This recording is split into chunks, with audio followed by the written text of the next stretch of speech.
이 아침 우리에게 주시는 하나님의 말씀은 구약 성경 열왕기상 17장 8절에서부터 16절까지의 말씀입니다. 이 계시의 말씀을 봉독하는 중에 살아계신 하나님의 음성을 들으실 수 있게 되기를 바랍니다.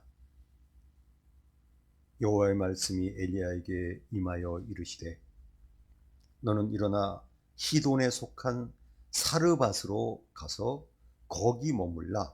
내가 그곳 과부에게 명령하여 내게 음식을 주게 하였느니라. 그가 일어나 사르밧으로 가서 성문에 이를 때에 한 과부가 그곳에서 나뭇가지를 줍는지라. 이에 불러 이르되, 청하건대 그릇에 물을 조금 가져다가 내가 마시게 하라. 그가 가지러 갈 때에 엘리야가 그를 불러 이르되, 청하건대 내 손에 떡 한 조각을 내게로 가져오라. 그가 이르되, 당신의 하나님 여호와께서 살아계심을 두고 맹세하노니 나는 떡이 없고 다만 통에 가루 한 움큼과 병에 기름 조금뿐이라. 내가 나뭇가지 둘을 주워다가 나와 내 아들을 위하여 음식을 만들어 먹고 그 후에는 죽으리라. 엘리야가 그에게 이르되, 두려워하지 말고 가서 내 말대로 하려니와 먼저 그곳으로 나를 위하여 작은 떡 한 개를 가져 내게로 가져오고 그 후에 너와 내 아들을 위하여 만들라. 이스라엘의 하나님 여호와의 말씀이 나 여호와가 비를 지면에 내리는 날까지 그 통의 가루가 떨어지지 아니하고 그 병의 기름이 없어지지 아니하리라 하셨느니라. 그가 가서 엘리야의 말대로 하였더니 그와 엘리야와 그의 식구가 여러 날 먹었으나 여호와께서 엘리야를 통하여 하신 말씀같이 통의 가루가 떨어지지 아니하고 병의 기름이 없어지지 아니하니라. 아멘.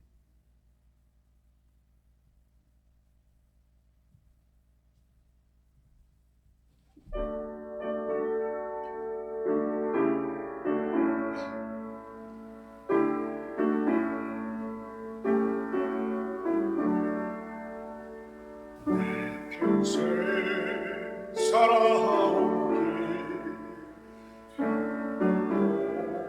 돌아보니 그날마다 자문마다 우체뿐이니라.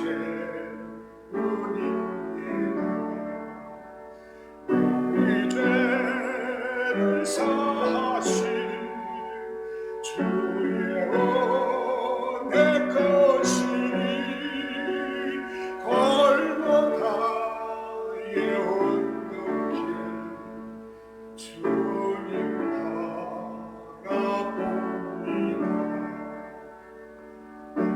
같이 온나하니까 주님께서 살리려 나 영광보다 모두 버리시려네. 나구나 전 세상에 사람 형상인 것이 하나님의 큰 사랑 어디에 다 견주리.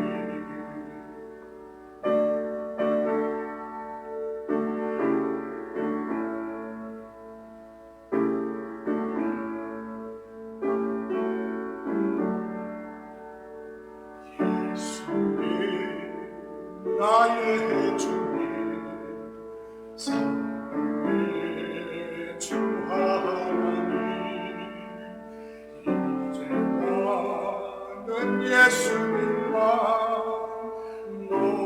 높이면서 살겠네.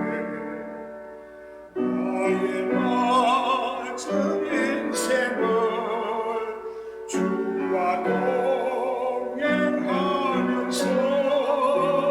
주님 사랑 전하며 말씀 따라 살겠네.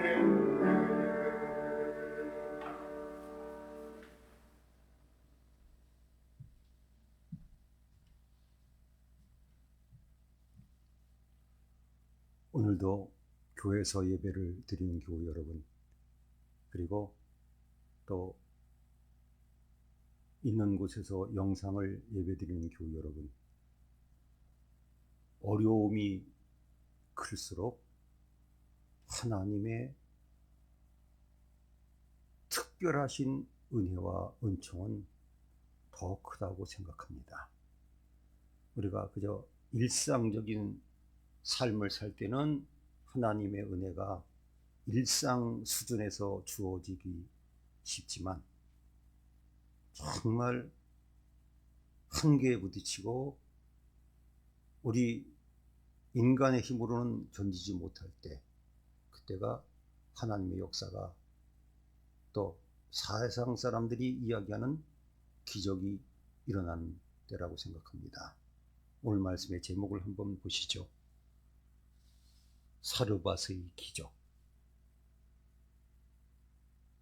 오늘 우리는 이 말씀에서 사르밧이라고 하는 곳에 일어났던 기적이 또 일어나기를 소원하며 말씀을 듣겠습니다. 저는 그 디젤차를 몰라본 적이 없는데 요즘 이 어려움 중에 황당한 일이 생겼습니다. 뭐 요소수 품귀 현상? 이거 도대체 저는 이해가 안 갑니다. 이 정도로 우리가 허술한 세상을 사는가? 디젤차에 이 물을 부어야 되는데 제가 몰라가지고 공부를 해봤어요. 이건 뭐야? 아니, 주로 한 나라에 의지하고 우리나라에는 공장 한 개도 없어요? 아, 참나. 그래서 제가, 참 우리나라 대단한 것 같지만 정말 허술하다. 중국에서 딱 수출 금지를 해버리니까 이거 긴급 조치를 하지 않으면 그 많은 디젤 자동차들 다 쓰고, 특별히 트럭 같은 경우는 거의 다 트럭에서 쓰는 엔진이 디젤 엔진이에요. 그래서 우리가 아는 대로 어이가 없습니다. 뭐 이렇게 허술했나? 그러고 보면요, 우리 인간이 어떤 분야에서는 대단한 것 같지만 어떤 분야에서는 허술합니다. 저는 코로나 사태를 보면서도 그렇습니다. 온 인류가 이렇게 매달리면서도 아직까지 코로나19를 해결할 만한 확실한 수단을 찾아내지 못하고 있지 않습니까? 오늘 말씀은 지금부터 약 2900년 전 일어났던 일입니다. 선지자 엘리야가 예언했지만 비가 내리지 않았습니다. 3년 이상. 그런데 또 한 가지 중요한 게 있어요. 그냥 성질을 모르는 분들은 대충 읽지만 말씀해 보면 비와 이슬이 내리지 않았다 그랬습니다. 성질을 아는 분들은 이것까지 압니다. 그래서 제가 성경을 더 깊이 알고 더 해석하기 위해서 성질을 연구하기 시작한 이유 중에 하나입니다. 우리 찬송가에도 철 따라 우로를 내려, 우 비입니다. 로 이슬입니다. 사실 성지에서는 비가 1년에 한 계절밖에 오지 않습니다. 그래서 우기라 그러지 않습니까? 근데 비가 안 오는 약 7개월 정도는 사막지대에서 어떡할까요? 비결이 바로 이슬에 있습니다. 일교차가 심하면 이슬이 맺혀집니다. 그러면 그 이슬이 땅에 내리는데, 이스라엘이나 이런 데 가보면요, 아무것도 없는 것 같지만 가까이 가보면요, 풀들이 있긴 있는데 잔디 수준이에요. 이슬들이 내려서 잔디 수준의 풀들은 자랍니다. 양들은 지그재그로 비탈길까지 다니면서 그 이슬들을 먹습니다. 그리고 그 이슬에 주는 수분을 먹고 풀들이 자라면 그 풀을 양들이 먹습니다. 그리고 그 양들을 우리가 젖자 먹고 양 고기를 먹습니다. 그래서 비결이 이슬이에요. 그래서 성지를 제도하는 사람들은 1년에 이 지역에 이슬이 며칠 내린다. 오늘 말씀해 보면 비와 거기다가 이슬까지 안 내리는 정말 엄청난 일이 벌어진 겁니다. 자, 식량은 어디서 좀 갖고 올 수 있을지 모르지만 물을 성경 시대에 외국에서 수입하겠습니까? 로마 같은 나라는 주로 식량을 이집트에서 실어갔습니다. 그래서 배 이름들이 알렉산드리아 배예요. 배 이름이 아니라 알렉산드리아, 이집트에서 밀들을 실어간 겁니다. 물은 현지 조달해야 됩니다. 하나님께서 이스라엘 민족에게 비와 이슬이 내리지 않게 하셨습니다. 왜 그럴까요? 그 당시 이스라엘 사람들과 중동 지방 사람들은 가장 많이 믿던 신이 바알 신이었습니다. 우리 다 아시는 거죠. 그런데 바알 신은 어떤 신이냐? 천둥 번개의 신입니다. 바알 신이 천둥 번개를 쳐서 비가 오게 해서 농사 짓고 양떼를 키우고 살게 하는데, 하나님께서 그래? 바알 신이 별 수 없게 만들어 주지. 비가 내리지 않으면 바알 신이 지금 죽어 있는 겁니다. 하나님께서 그래, 내가 여호와고 너희들이 믿는 바알 신은 몇 년 동안 비 한 방울 내리지 않게 하는 죽은 신이다. 그렇게 하나님께서는 이스라엘 사람들이 온몸으로 하나님인 것을, 바알이 잘못된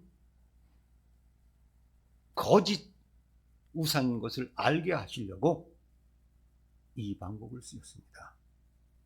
그런데 엘리야는 이것 때문에 지명수배가 이미 되었습니다.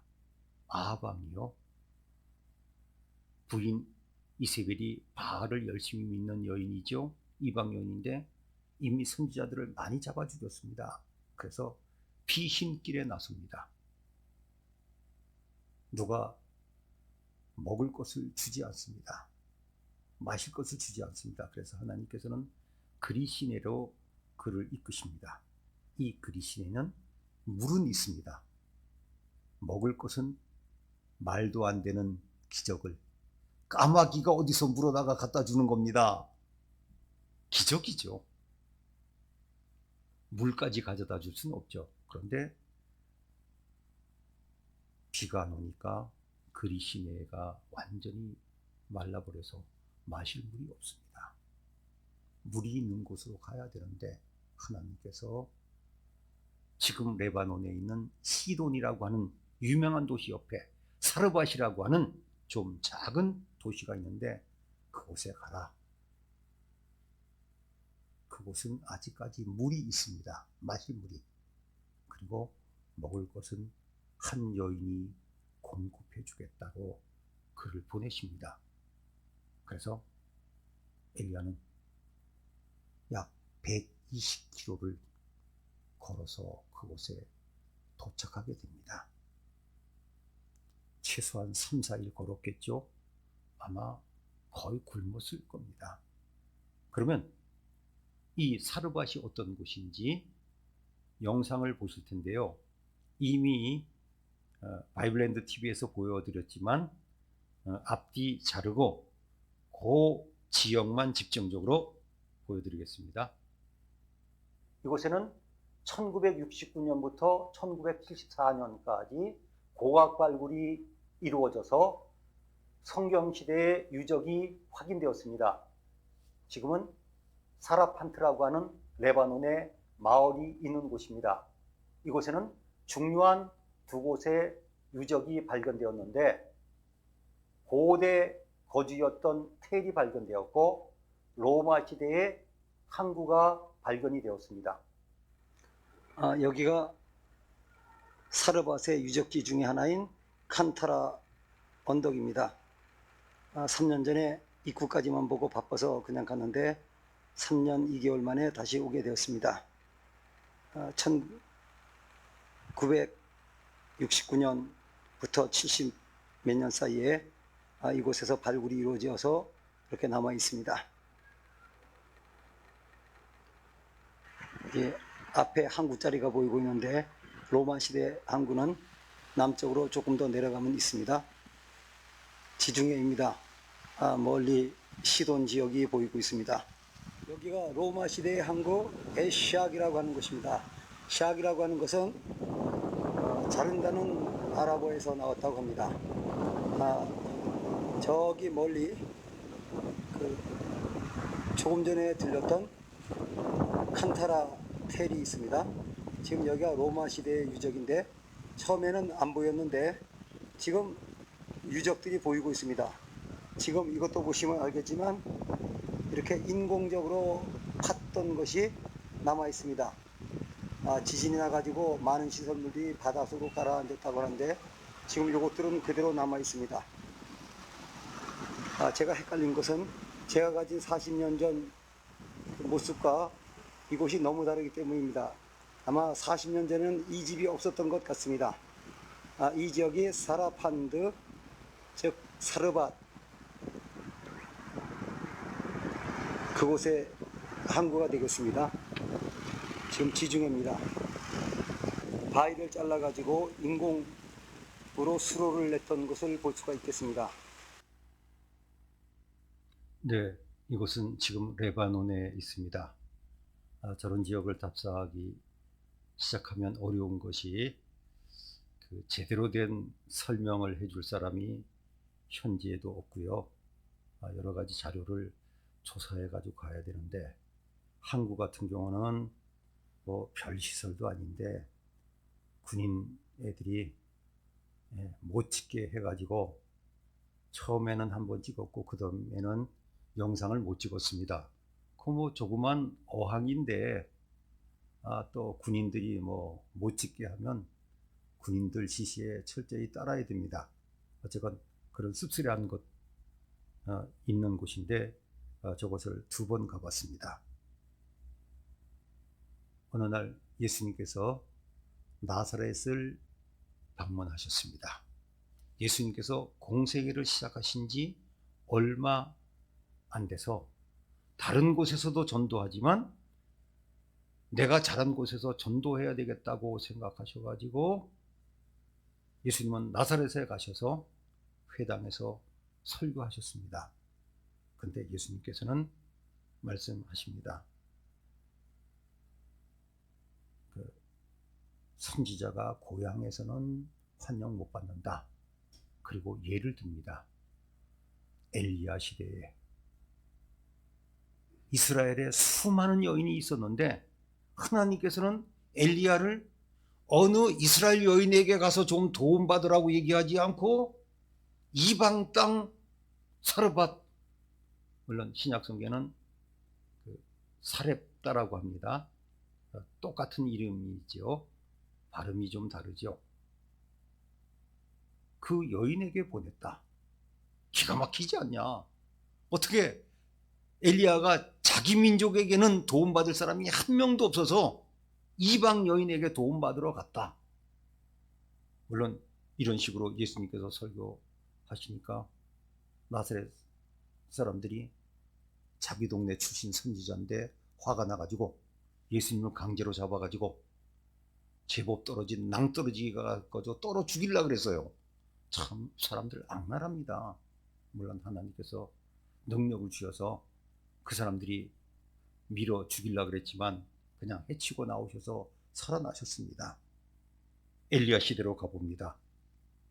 지금 비가 오지 않습니다. 심각합니다. 사실 코로나19가 지금 부분적으로 그 위드 코로나로 풀고 있지만 가장 큰 이유가 무엇이겠습니까?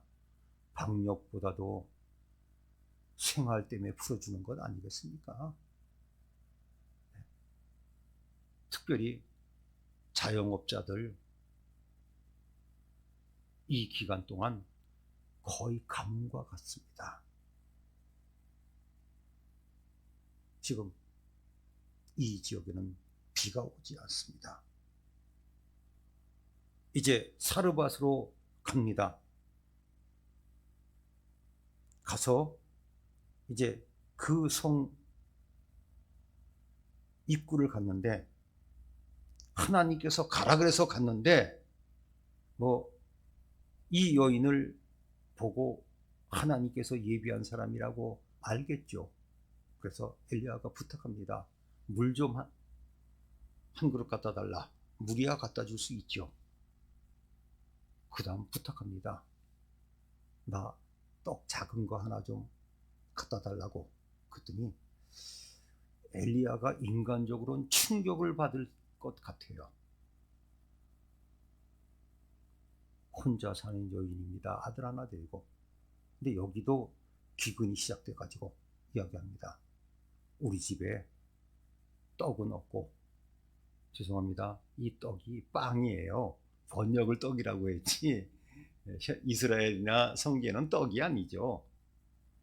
빵을 떡이라고 번역했습니다. 이해하기 좋게. 우리 집에는 없습니다. 다만 가루 조금, 기름 조금 남았는데 이게 만들어봤자 빵 하나 만들 가루밖에 안 돼요. 우리 먹을 것도 다 떨어지고 도와주는 사람도 없어서 이거 마지막으로 먹고 죽으려고 합니다. 저는 인간적으로 엘리야가 참 이때 황당하고 답답하고 참 치사했을 것 같아요. 이렇게 살아야 됩니까? 참 그렇잖아요. 아니, 한 여인과 아들이 마지막 먹고 죽게 되는 걸 달라 그러는데 인간적으로는 글쎄요. 전 엘리야 선지자를 만나면 물어보고 싶어요. 그거 사르밧 가가지고 정말 우리 한국말로는 벼룩이간을 빼먹지 그거보다 더한 건데 그 심정이 어땠을 것 같냐고 여쭙고 싶어요. 그랬더니 엘리야는 하나님의 보장을 들었습니다. 참 재미있죠? 작은 떡 하나 만들어 갖고 오고 또 그대들도 드세요. 하나님께서 기근이 끝날 때까지 밀가루와 기름이 안 떨어지게 해주실 겁니다. 그런데 이 여인 대단합니다. 그 말을 믿고 가서 만들었습니다. 그래서 이것이 바로 오늘 말씀의 제목인 사르밧의 기적인데 첫 번째 기적입니다. 하나님께서 먹을 것을 엘리야에게 공급해 주셨습니다. 만약 하나님께서 그리시네에서 까마귀를 동원하지 않고 또 사르밧에서 이 여인을 통해서 먹을 것을 공급해 주시지 않으면 엘리야는 굶어 죽었을 겁니다. 어떻겠습니까?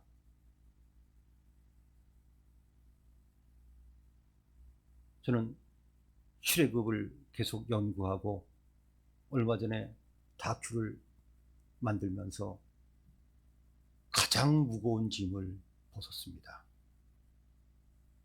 제가 성기를 연구하면서 가장 어렵고 힘들고 제가 사람들에게는 등산하는 사람들한테는 에베레스트 등산과 같은 게 바로 출애굽 다큐멘터리 만드는 거였다고. 15년 전에 사진전은 가벼운 마음으로 했지만 이 다큐는 아니었다고. 출애굽을 보면서 저는 다시 한번 기적을 느끼게 되었습니다. 이스라엘 민족이 그 광야에서 40년 동안 농사도 안 짓고 장사도 안 하고 그야말로 생산 활동을 전혀 하지 않았는데 그들이 굶어 죽지 않고 살았습니다. 가나안 땅에 들어가서도 만나가 내렸습니다. 첫 해 농사가 수확이 될 때야 만나가 그쳤습니다. 예수님께서는 우리에게 우리가 주기도문이라고 하는 기도문에서 무엇을 위해서 기도하라고 했습니까? 오늘날 우리에게 일용할 양식을 주시옵고. 이 놀라운 기적이 일어났습니다. 15절 말씀 다시 봅니다. 그가 가서 엘리야의 말대로 하였더니, 혹시 이 여인이 인간적으로 정말 이상한 사람 다 봤네. 세상에 우리 아들과 내가 마지막으로 한 끼 먹을 거를 달라 그러니 세상에 이렇게 몰염치한 사람 다 봤네. 가세요. 내쳐버렸으면 어떻게 됐을까요? 저는 늘 그렇게 생각합니다. 인생도 그렇고 신앙도 그렇고 선택이다. 그렇지 않습니까? 이 여인은 그러한 기적을 체험해 본 적 없습니다. 그리고 실제로 이런 기적을 체험해 본 사람이 몇 명이나 있었을까요? 아니, 먹을 게 떨어지면 그만인데 뭘 계속 공급돼요. 자, 이스라엘 민족은 출애굽하면서 홍해를 건너보았습니다. 제가 꼭 가고 싶은 성지가 있습니다. 제 제자들은 알아요. 거기 가고 싶으시죠? 그럼 근데 못 갈 것 같아. 거기가 어딜까요? 홍해 바다 깊은 곳. 이스라엘 민족이 걸어간 곳은 못 갈 것 같아요. 첫째, 어딘지 확정 안 됐고, 네? 거기를 어떻게 가겠습니까? 예? 잠수 장비를 입고 걸어가 볼까요? 요단강. 물론 요단강은요, 가끔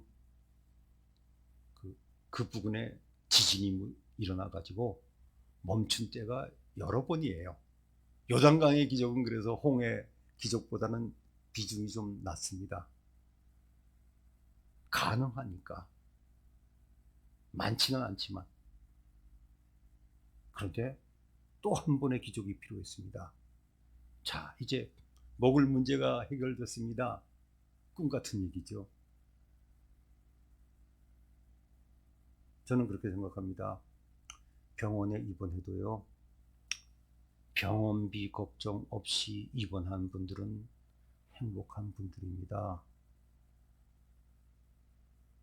치료 자체만 괴롭고 힘들면 괜찮은 분이에요. 이런 얘기를 해서 젊은 사람들은 가끔가다 저를 좀 이해 못하지만, 등록금 걱정 없이 학교 다니면 그거 괜찮은 겁니다. 이 기본적인 게 안 되는 사람들이 얼마나 많습니까? 자, 하나님께서 이 일을 해결해 주셔서 우선 당장은 한시름 놓았습니다.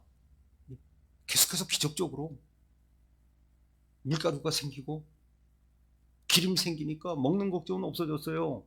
긴장이 풀어졌죠. 그런데 갑자기 하나밖에 없는 그 아들이 죽었습니다. 이때는 이 여인도 제정신이 아닙니다. 18절을 봅니다. 내가 무슨 상관이 있길래 내 아들 죽게 했냐고. 엘리야가 죽였나요? 그 다음 그의 고백이 아름답습니다. 내 죄를 생각나게 하고, 이 여인이 엘리야를 만나고 하나님의 역사를 체험하고 난 뒤에 자신의 죄가 생각났습니다. 교회 여러분, 오늘도 우리는 참회 기도를 드리지 않았습니까? 신앙은요, 내 죄가 생각나는 겁니다. 어떤 분이 그렇게 고백했어요. 제가 예수 믿기 전에는 그게 죄라고 생각하지 않았는데 믿고 나니까 그게 바로 죄라고요. 그렇습니다. 그런데 이 여인 제정신이 아니죠? 내 아들 죽게 하려고 나게 오셨습니까? 사실은 말도 안 되는 얘기예요. 엘리야가 그 아들을 죽게 했나요? 그런데 이 여인은 제정신이 아니니까 엘리야를 향해서 원망합니다. 사실 그런 의미에서는요, 원망할 존재가 있는 것은 괜찮아요. 당하는 사람은 괴롭지만 자녀들이 혹시 부모님에게 원망할 때가 있죠. 그 자녀는 복이 있어요. 왜 그렇습니까? 원망할 부모님이 계시니까. 엘리야는 자기가 누워 자는 침상에서 이 아이를 눕혀놓고 기도하는데 그는 특별합니다. 시신이죠. 거기에 자기 몸을 3번이나 눕히면서 엎드려서 기도합니다. 이건 엘리야니까 그래요. 어쨌건 이 아이는 죽었잖아요. 시신 위에 자신을 엎어놓고 기도하는 것, 역시 이거 어렵습니다. 불가능입니다. 기도하면서 하나님께 기도했더니 하나님께서 엘리야의 음성을 들으시고 살려주셨습니다. 그랬더니 24절, 내가 이제야 당신은 하나님의 사람입니다. 당신 입에 있는 여호와의 말씀이 사시는 것을 믿습니다. 그러니까 먹고 사는 문제가 해결돼 가지고는 아직까지 참신앙이 안 생긴 겁니다. 이 여인에겐. 죽은 아들이 살아나니까 그제서야 믿음을 제대로 갖게 되었습니다. 이렇게 사르밧에서는 2번의 기적이 일어났습니다. 이 기적이 일어난 이유를 생각해 봅니다. 이 여인이 혼자 살면서 아들밖에 없는데 외국인 남자를 받아들여서 자기 집에 있게 했습니다. 쉬운 일 아닙니다. 그리고 말도 안 되는 요구를 했죠. 마지막 먹고 죽으려는 한 끼를 달라 그랬습니다. 하나님의 보장이 있을 거라고 하면서 먼저 떡을 만들어서 자기한테 가져오라 그랬습니다. 그 뒤에 안 생기면 어떡하라고요? 근데 이 여인은 순종했습니다. 그 다음 아들이 죽었을 때 하소연했습니다. 투정했습니다. 간청했습니다. 그의 원망 섞인 말은 원망이 아니라 절박의 표현입니다. 그래서 저는 가끔가다 이런 비유를 좋아합니다. 기도는 거룩한 하소연이다. 네. 하나님께서 응답해 주셨습니다. 주후 4세기 우리 기독교가 생기고 난 뒤에 많은 사람들이 이 먼 레바논 사르밧에 성지순례를 갔습니다. 그리고 지금은 그 탑이 어디 있는지 모르지만 엘리야를 기념하는 탑을 세웠다고 합니다. 그 오래전 이곳에서 일어난 그 기적을 기억하면서, 물론 안타깝게도 여러 가지 이유로 이곳을 성지순례하는 교우들은 거의 없습니다. 레바논 자체가 가기 어려운 나라로, 또 이곳 자체가 그렇게 유명한 곳은 아니지만 사르밧은 하나님이 역사하신 기도의 응답의 장소였고, 기적이 일어난, 그것도 2번이나 일어난 기적의 장소였습니다. 교우 여러분, 우리 가정에서 사르밧의 기적이 일어나기를 소원합니다. 이 어려운 시대에 하나님께서 일용할 양식을 책임져 주시는 은혜가 일어나기를 소원합니다.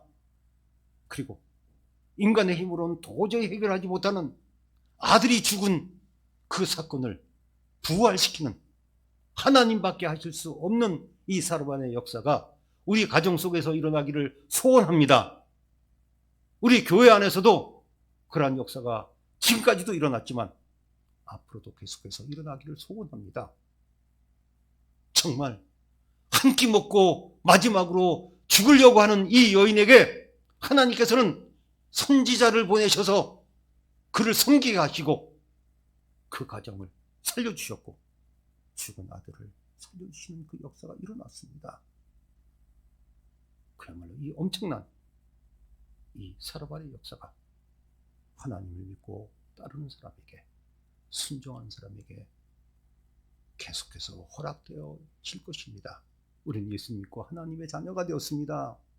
엘리야 이상으로 믿음의 사람이 되었기 때문에 하나님께서는 우리를 통해서 엘리야와 같은 역사도 나타내 주시고 또 사르밧 이 가정 같은 역사도 일어날 것을 믿고 우리는 믿음으로 나아갑니다.